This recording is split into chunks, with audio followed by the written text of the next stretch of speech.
자, 정보통신망법 개정안으로 요새 굉장히 시끄러운데요. 그것과 관련해서 이야기 나누기에 앞서서 그 법이 왜 만들어졌는지 그거를 뭐 설명하는 차원에서 모스탄 이야기 잠깐 좀 하고 네. 법으로 좀 들어가도록 하겠습니다. 부정선거론자 모스탄. 이재명 대통령에 대한 완벽한 가짜뉴스를 유포하고 다녔던 정말 악질 중에 악질입니다. 맞아요. 어떤 완벽한 가짜뉴스를 유포하고 다녔는지 다시 한번 영상으로 보고 오겠습니다.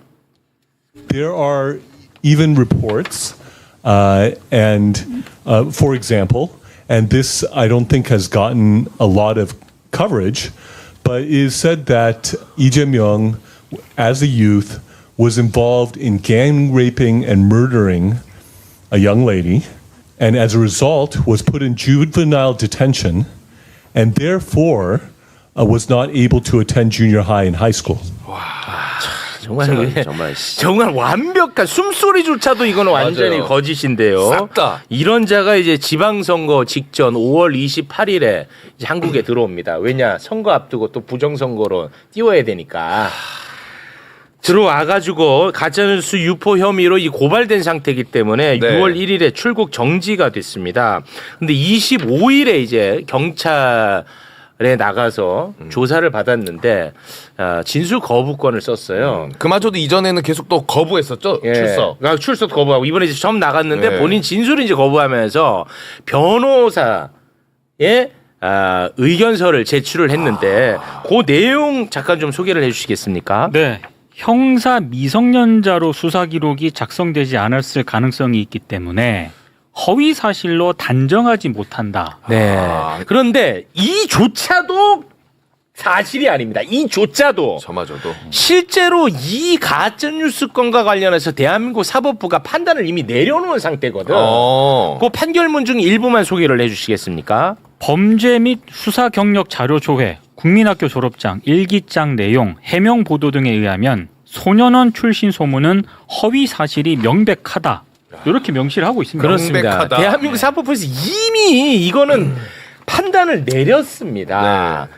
근데 이런 자가 아직도 대한민국을 활보하면서 지금도 아무런 근거 없는 그냥 막말을 막 쏟아내고 돌아다니고 있어요. 지금도. 예, 그 장면 잠깐 좀 보고 오겠습니다. The Chinese Communist Party is bribing and threatening and blackmailing your leaders. And it is Lee Jae-myung, who was not elected by the people but stole the election, who should not only resign but should be thrown in jail. 정말 심각합니다. 이런 자들 그리고 전한길 같은 자들 그리고 김세희 같은 자들 가짜 뉴스 이미 판명이 난 걸 알면서도 돈벌이 수단으로 계속해서 가짜 뉴스를 유포하고 돌아다녔단 말이에요. 네. 그래서 이런 건 이제 좀 근절하자 해서 정보통신망법 개정안이 만들어지게 됐고요. 네. 7월 7일부터 이제 시행이 됐습니다. 어제부로. 예, 그 뭐 간단한 사실만 좀 전달을 해주시겠습니까? 내용만. 네, 규제 대상은요. 허위 조작, 불법 정보 유통 시 그리고 판결이 확정된 불법 허위 정보를 2회 유통 시 이제 규제 대상이 되고요. 가중처벌 대상은요. 구독자 10만 명 이상 매불쇼 포함이죠. 네. 그리고 매달 조회수 10만 회 이상 요게 이제 가중처벌 대상이고 처벌 제외 대상이 있는데 단순히 의견을 표명을 하거나 아니면 정치적 주장 개인 간의 비공개 대화일 경우에는 처벌 제외 대상입니다. 그렇습니다. 의원님 이것 때문에 지금 아주 뭐 너무 시끄러워요 지금. 저기도 허위가 있어요. 여기도 허위가 있어요? 이 법은 형사처벌법이 아닙니다. 네. 그래서 처벌이라는 표현은 틀렸고요. 제재. 제재. 네. 네, 과징금. 과징금 행정처분으로 과징금을 물리는 거 또는 이제 일반 민사에서 보통 손해배상 청구를 하는데 5배까지 가중 손해배상을 청구할 수 있도록 합니다. 그리고 이제 정보를 유통하는 그런 이제 회사들 있잖아요. 뭐 구글, 페이스북 이런 데에 그런 이제 신고가 들어오면 불법 정보에 대해서 조치할 의무를 부과하고 플랫폼 회사 측에. 네. 그리고 그런 활동을 한 것에 대한 보고서를 공표하도록 의무화하는. 그러나 그것은 자율 규제의 범위에 둬서 그걸 안 지켰을 때에 뭔가 또 제재 수단은 없는. 어떻게 보면 아직 덜 완성된. 그래서 우리 사회의 경종을 울리는 목적이 가장 크고요. 결국은 피해자가 구제할 수 있는 수단을 좀 더 강력하게 줘주자. 그래서 손해배상 청구하던 거를 5배까지의 가중 손해배상을 청구할 수 있게 하고 아까 중요한 것을 소개해 주셨는데 이런 전문적으로 이런 정보를 유통하는 매불쇼 같은 데서 만약에 네. 불법으로 확정 판결 난 그런 정보를 2회 이상 유통하면 박미통위가 행정처분으로 과징금을 최대 10억까지 때릴 수 있습니다. 박미통위에서 박미통위가 네. 근데 그거는 법원에서 확정한 판결로서 확정한 그 정보에 대해서만 해당이 됩니다. 그러니까 지금 설명을 들어보시면 그러면 내가 댓글 썼을 때 문제되나? 커뮤니티에 글을 올렸을 때 문제되나? 뭐 카톡 대화했을 때 문제되나? 그건 안 돼요. 대상 카톡 대화는 자체가 안 아니에요. 돼. 카톡 같은 경우는 이제 일평균 100만 이상 사용하는 거는 맞잖아, 플랫폼. 네. 그런데 개인 간의 대화는 대상이 아니고 아예 대상이 아닙니다. 오픈 채팅방은 대상은 맞고. 네. 예. 근데 거기에 그 가중 손배나 과징금의 대상이 되려면 그러니까 그 오픈 채팅도 그러니까 안 된다고 보시면 돼요. 왜냐하면 그 대상이 되는 사람들은 일단 업으로 하는 사람이어야 돼요. 업으로 돼. 돈벌이 수단으로. 돈벌이 수단으로 그걸 하고 있는 사람이어야 돼요. 그 조건이 구독자 10만 이상. 근데 오픈 채팅에 들어가는 사람이 구독자가 어디 있어요? 그렇지. 커뮤니티에 들어가는 사람이 구독자가 어디 있어요? 성립이 안 돼요. 그리고 그러니까 10만 이상의 구독자 또는 팔로워 그리고 내가 올린 게시 글이나 영상의 조회가 한 달에 10만 회 이상 나와야 돼요. 네. 그게 되는 사람들이 적을 뿐만 아니라 거기 하나가 더 있습니다. 그걸로 돈벌이를 하고 있어야 돼요. 아무리 센 인플루언서라도 뭐 페북에 뭐 팔로워가 많아요. 10만 이상이야. 근데 이 사람은 그걸로 광고를 안 한다? 그럼 그 사람은 아예 대상이 안 돼요. 그러니까 일반인들이 걱정할 게 아닙니다. 일반인들이 그러니까 없던 죄를 새롭게 만든 것도 아니야. 일단 첫째. 네, 맞아요. 원래 있던 다 예를 들어서 내가 명예훼손을 댓글에 달아갖고 명예훼손을 시켰어. 근데 이게 고발이 됐어. 실제로 내가 명예훼손 인정이 됐어. 그럼 예전에도 이거 다 돈 냈어요. 네. 근데 거기에다가 이제 최대 5배까지라고 하는 거를 추가한 거야. 네, 그래서 금융치료를 좀 해야 된다. 금융치료. 네, 그게 가장 아플 것이다. 이렇게 네. 보고 그 법을 만든 겁니다. 그렇습니다. 그러니까 일반인이 대상이 안 되는데 그러면은 이런 거 알리면은 사람들이 안 보잖아요. 자극을 안 받잖아. 그러니까 댓글 달기 겁난다. 뭐 이런 커뮤니티도 무슨 문제가 되는 것처럼. 네, 무슨 뭐 검열하는 것처럼. 카톡도 검열하는 것처럼. 아니 중앙일보 일면 톱기사 제목이 댓글 달기 겁난다예요. 이런 언론 때문에 이런 사단이 나는 겁니다. 언론도 언론이고 지금 국민의힘 같은 경우도 이게 가짜 뉴스를 이제 근절하자는 차원이잖아. 네. 그런데 이 법과 관련해서 장동혁이는 가짜 뉴스를 또 만들어냅니다. 이 정말 이중의 아이러니. 장동혁이 뭐라고 가짜 뉴스를 또 유포하고 있냐? 이 법과 관련해서 함께 보시겠습니다. 정부가 아무렇게나 가짜뉴스 딱지만 붙이면 과징금이 최대 10억입니다. 마음대로 가짜뉴스 딱지를 붙이는 것은 일도 아닙니다. 결국 모든 국민들의 입을 틀어막고 말 것입니다. 정부가 딱지 붙이는 게 아니라고. 플랫폼 사업자. 근데 저 사람 판사 출신 맞아요? 판사 출신입니다. 아니 왜 법을 보고도 저런 말을 할까요? 그러니까 과징금이 부과되는 것은 법원 판결로서 확정된 정보의 하나는 거고 네. 그것을 알고도 2회 이상 유통한 그런 업자가 있으면 그 업자를 제재하는 게 이제 과징금 제도인데 네. 정부가 딱지를 붙인다고 하잖아요. 네. 당시 정부가 어떻게 붙여요? 저거는 뭐 완전 가짜 뉴스예요. 네. 그런데 이제 이 법이 만들어지는 과정에서도 이 최욱은 항상 약간 좀 부정적인 의견을 얘기했다가 욕을 바가지로 먹은 사람입니다. 저는 가짜 뉴스에 대해서 굉장히 분노하는 사람이잖아. 네네, 김세희랑 내가 싸웠잖아. 내가 집어넣었잖아, 김세희. 그거 가짜 뉴스 아니에요? 네, 죄송합니다. 네. 그런 허위 조작 정보를 1조 했잖아. 1조 좋았다. 1조. 5g 1조 했잖아. 네. 그런데 이 법에 맹점이 있어요. 예전부터 계속 얘기했던 거야. 뭐냐. 이미 잠깐만요. 그 말씀 하시기 전에 지금 장동혁 같은 장동혁? 제대로 모르고 얘기한 사람이 또 있어요. 한동훈.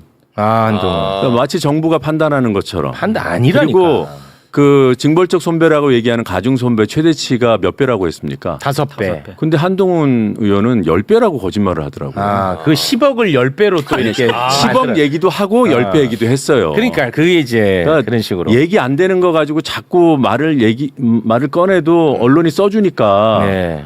이게 좀 재미가 들었는지 네, 문제죠. 이제 얘기하자. 기관인도 아니고 둘 다 법조인 출신 국회의원이에요. 그렇습니다. 그러니까 어떻게든 법을 제대로 봤어야 될 사람들이야. 맞습니다. 근데 지 맘대로 얘기해. 정치적 자기 공격을 마음대로 위해서. 합니다. 이제 근데 말씀해 보세요. 이 법의 이제 맹점. 맹점. 이미 사법부에서 판단 내린 것을 갖고 이게 거짓인 걸 알면서도 유포를 하면은 이제 과징금을 물게 된다는 건데 윤석열 정부 때 바이든 날리면 난리가 났었습니다. 네. 그냥 이 누가 봐도 윤석열은 바이든이라고 했어. 네. 그런데 청와대나 윤석열은 이걸 날리면이라고 거짓말한 거야. 그 당시에. 이거를 이제 MBC가 보도를 했고. 네. 그럼에도 불구하고 윤석열 당시의 사법부는 MBC가 가짜 뉴스라고 얘기를 했어. 판단을 내렸단 말이야. 그러면은 사법부가 그렇게 판단 내렸어. 근데 바이든이 맞아. 근데 내가 바이든 맞아!라고 얘기하면 나는 대상자가 되는 거잖아요. 나는 이런 맹점이 있다고 보는 거예요. 법원은 예. 판단을 못했죠. 당시에 했었어요. 정정을 요구했었어요. MBC에게. 아니, 그러니까 예. 이거를 단정한 것을 정정을 요구한 거지 사실관계를 구별할 수 없다고 했습니다. 없다고 했잖아. 그러니까 그건 대상이 안 되는 거예요. 이거는 대상이 안 되는 그럼요. 거예요. 각각의 주장을 할 수 있는 나는 이렇게 들린다라고 주장하는 거예요. 아니, 그러니까 들린다고 얘기하지 않고 이건 바이든이 맞다고 얘기할 수 있어요? 아, 맞다고. 그건 못 하잖아요. 그건 너무 위축 효과잖아. 근데 그건 지금 바이든이 맞잖아.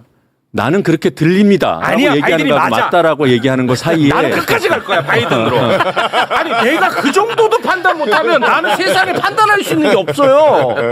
내가 그 정도도 판단을 못하는 사람이면 내가 세상에 뭐를 판단하고 어떻게 방송해.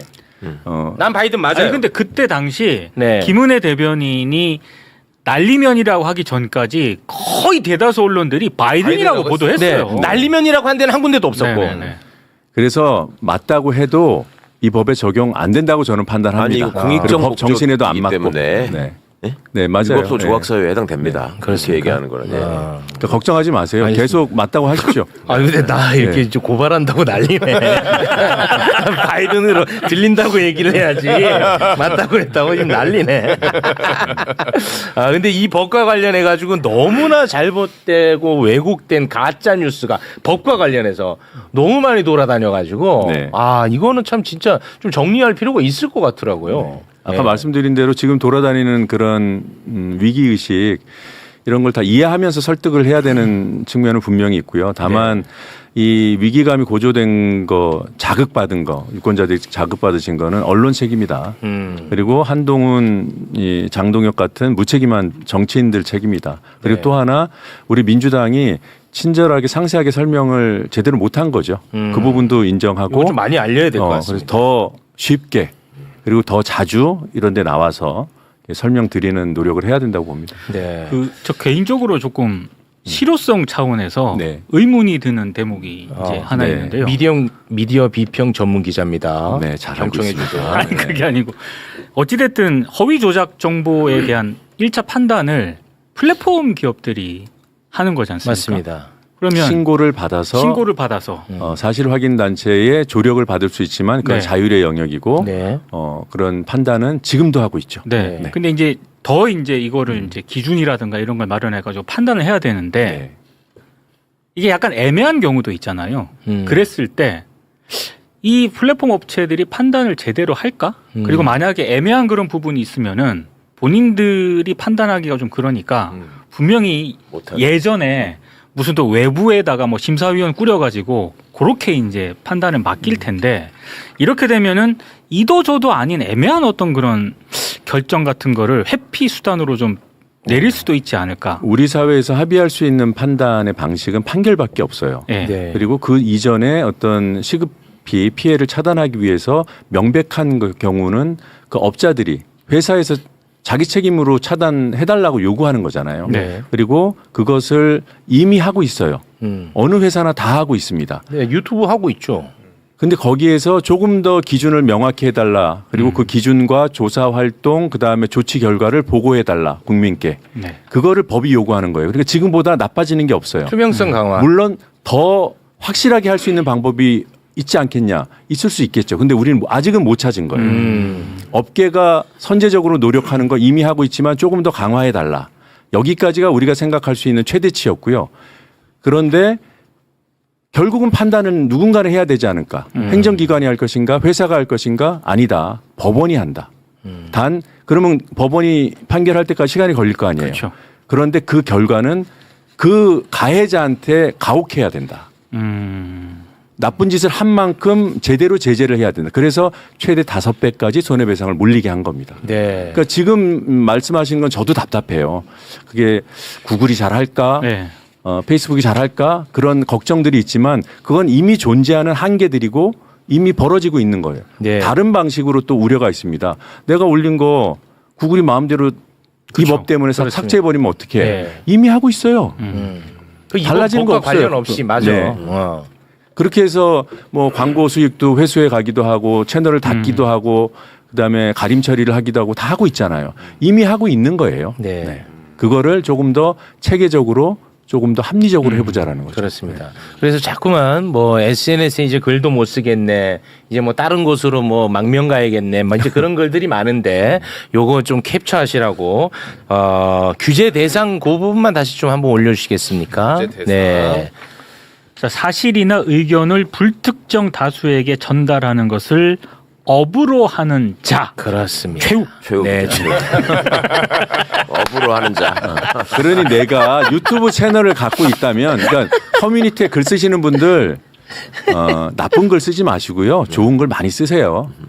그리고 누구 비판하고 싶으면은 충분히 비판하십시오. 네. 혐오, 조롱, 조롱은 안 들어요. 혐오, 차별, 폭력 선동 이런 거는 불법 정보이기 때문에 그건 하시면 안 돼요. 네, 하지만 풍자는 됩니다. 풍자는 돼요. 네, 풍자는 돼. 그 영역을 그 기준을 이제 결국 법원이 판단할 거기 때문에 자기 책임으로 하시면 됩니다. 지금 네. 이 법이 그걸 못하게 막는 거 아니에요. 근데 내가 유튜브를 갖고 있다, 채널을 열었다. 근데 구독자가 10만이 넘거나 내가 올리면 사람들이 많이 봐서 한 달에 조회가 10만 회 이상 나온다. 그러면 책임감을 가지셔야 되는 거예요. 네, 책임감 필요하죠. 그런 사람이 아니면 걱정하지 마시고 구독자부터 늘리세요. 네. 알겠습니다. 자, 뭐 지금 뭐 없는 죄를 새롭게 더 하나 추가한 게 절대 아니다. 원래 그냥 있던 거야. 거기에다가 과징금만 좀 더 많이 부과하는 거다. 이렇게 보시면 될 것 결국 같습니다. 아이러니가 하나 더 있는데 대한민국 극우의 특징은 정권이 바뀌면 표현의 자유를 앞장서서 보호하는 전사가 돼요. 그리고 지네가 집권하면 모든 표현을 탄압해. 억압해. 윤석열 차 옛날에 가지고 그 뭐 수상 취소하고 막 그랬네. 그 전형적인 표현의 자유 그랬네. 억압이거든요. 맞네. 달라지는 야, 게 추가된 게 하나 있어요. 진짜 그러네. 아까 그 정리에다가 하나만 더 덧붙이면 됩니다. 네. 뭐 종교나 장애 여부나 재산 상태나 사회적인 신분 등을 가지고 누군가를 혐오하고 차별하고 네. 또 그들에 대한 증오심을 일으켜서 인간의 존엄성을 파괴하는 그런 정보들이 있잖아요. 그거는 지금까지 대한민국 사회가 불법으로 규정하지 않았어요. 그런 정보가 뭐 어떤 명예훼손이 되거나 모욕이 되는지를 따졌을 뿐이지 그 자체로 불법이라고 어느 법에서도 규정하지 않았습니다. 네. 그런데 7월 7일부터는 그건 불법 정보예요. 예를 들면 참사 피해자들 유족들이 계신 그 피해자들을 모욕하고 네네. 혐오하고 그들을 향해서 폭력을 선동하고 그러면 그 자체로 불법입니다. 그 처벌 규정이 들어가 근데 있습니까? 그것도 거기까지 우리가 나간 거예요. 선언하는 거. 선언하는 걸로. 정보통신망법에 그에 대한 형사처벌 규정은 담지 않았습니다. 다만 그 정보가 어떤 명예훼손하고 연결되면 조금 더 적극적으로 수사하고 처벌할 수 있겠죠. 그 길을 열었을 뿐인 겁니다. 네. 그리고 방미심의가 방송 심의를 하는 방미심의가 방송이나 인터넷에 그런 정보들, 그런 불법 정보가 올라왔을 때는 삭제를 명할 수 있습니다. 거기가 딱 추가된 거예요. 그거 하지 말까요? 아니, 당연히 해야 되는 거죠. 방금 말씀하신 거는 업으로 하는 자에게만 해당되는 건 아니죠. 방미심의가 그 심의하는 대상은 인터넷에 올리는 정보통신망에 올리는 모든 정보 그리고 방송 이런 것들이기 때문에 그 정보가 불법인지 여부를 판단하는 거는 방미심의한테 모든 권한이 있어요. 그리고 심의를 해서 예를 들면 그게 유튜브에 올라왔어요. 매불쇼에서 나온 정보가 그래. 그러면은 유튜브에 이거를 가려주시오라고 명할 수 있어요. 가리시오라고. 근데 그걸 안 따랐을 경우에 대한 처벌 제재 규정은 또 없다. 없어요. 네. 그러니까 뭐 예를 들어 사회적으로 합의되어 있는 역사적 사실을 관련해서 뭐 다른 아예 뭐 5.18 민주화운동에 대해서 가짜 뉴스를 얘기한다고 이건 다 포함되는 거죠. 그게 어떤 유족이나 피해 희생자들을 혐오하거나 차별하는 그런 언동이면 해당이 되고요. 단순히 역사적인 주장을 하는 것은 이 법의 규율 대상은 아닙니다. 네, 알겠습니다. 한 가지만 더 궁금해서. 더 있어요? 그러니까 커뮤니티 있지 않습니까? 뭐 일베라든가 이런 커뮤니티는 여기 지금 제재 대상에서 제외가 될 것 같거든요. 네, 제외돼 있습니다. 제외된다고 하더라고. 근데 네. 커뮤니티 운영자한테 부과되는 의무는 있어요. 커뮤니티가 한 달 평균 100만 명 이상이 사용하는 커뮤니티다. 네. 그런 커뮤니티라면 신고가 들어왔을 때 그 정보를 걸러내고 조치를 취하고 조사 활동을 하고 그럴 의무가 생겨요. 그리고 그것을 그 보고서를 만들어서 우리 국민께 공표할 의무가 생겨요. 근데 아까 말씀드린 대로 이건 자율규제법입니다. 그걸 안 했을 경우에 제재의 수단이 없어야죠. 갈 길이 오히려 더 남았네요. 네, 이거를 알면 알수록 더 세게 만들었어야지 하는 그런 비판을 비판은 가능해. 받을까봐 저는 그걸 걱정해 왔는데 네. 역시 제가 우리 언론의 수준을 잘못 봤습니다. 네. 거꾸로 틀어가지고 혼란을 야기하고 있어요. 알겠습니다. 자, 그 부분은 그렇게 정리하도록 하고